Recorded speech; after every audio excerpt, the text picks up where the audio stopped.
जय जय श्री राम सभी सनातन प्रेमियों को। मैं अवंतिका मिश्रा, अहिल्या स्थान महिला मुख्य पुजारी किशोरी जी। जैसा कि आप लोग देख सकते हैं, मैं अभी रामचरितमानस का पाठ कर रही थी। उसमें मुझे आप लोगों को बताने योग्य कुछ शब्द लगा जो आप लोगों के बीच बता सकूं।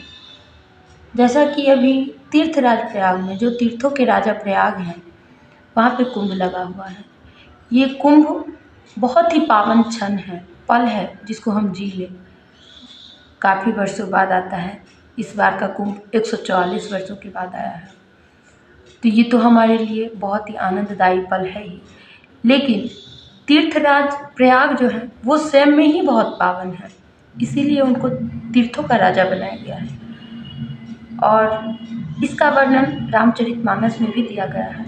यही अभी मेरे अध्ययन में आया है, तो मैं आप लोगों के बीच सुनाना चाहूँगी। मुद मंगल में संत समाजु, जो जग जंगम तीरथ राजु। राम भक्ति जह सुरसरी धारा, सरसई ब्रह्मा विचार प्रचारा।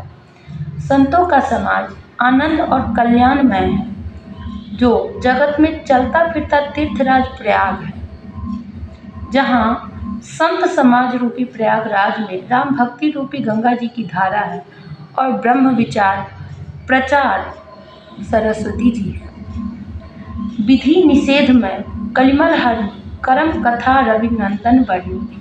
हरिहर कथा विराजति बेनी, सुनत सकल मृदु मंगल देनी। विधि और निषेध, यह करो और यह ना करो रूपी कर्मों की कथा कलयुग के पापों को हरने वाली सूर्य तनया यमुना जी हैं। और भगवान विष्णु और शंकर जी की कथाएं त्रिवेणी रूप से सुशोभित हैं, जो सुनते ही सब आनंद और कल्याणों की देने वाली है। बटु विश्वास अचल निज धर्मा, तीरथ राज समाज सुकर्मा।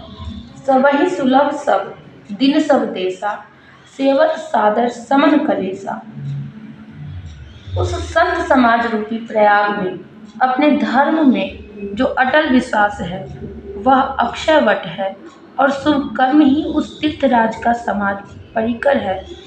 वह संत समाज रूपी प्रयागराज सब देशों में सब समय सभी को सहज ही में प्राप्त हो सकता है, और आदर पूर्वक सेवन करने से क्लेशों को नष्ट करने वाला है। अकथ अलौकिक तीर्थ राउ, देई सद्य फल प्रगट प्रभाव। वह तीर्थराज अलौकिक और अकथनीय है एवं तत्काल फल देने वाला है, उसका प्रभाव प्रत्यक्ष है। सुनि समझहि जन मुदित मन जय अति अनुराग, लहै चारि फल अछत तनु साधु समाज प्रयाग। जो मनुष्य इस संत समाज रूपी तीर्थराज प्रभाव प्रश्न मन से सुनते और समझते हैं और फिर अत्यंत प्रेम पूर्वक इसमें गोते लगाते हैं, वे इस शरीर के रहते ही धर्म अर्थ काम मोक्ष चारों फल पा सकते हैं। जैसा कि रामचरितमानस में बताया गया है कि जो तीर्थराज प्रयाग है, तीर्थों के राजा, इसमें स्नान करने से, डूबे लगाने से जो शरीर की जो अवस्थाएं हैं, जो कि हमको शरीर त्यागने के बाद मिलता है, धर्म अर्थ काम और मोक्ष, ऐसा अगर हम शरीर त्यागते हैं उसके बाद हमारे दैनिक जीवन में ये सब हमको प्राप्त होता है।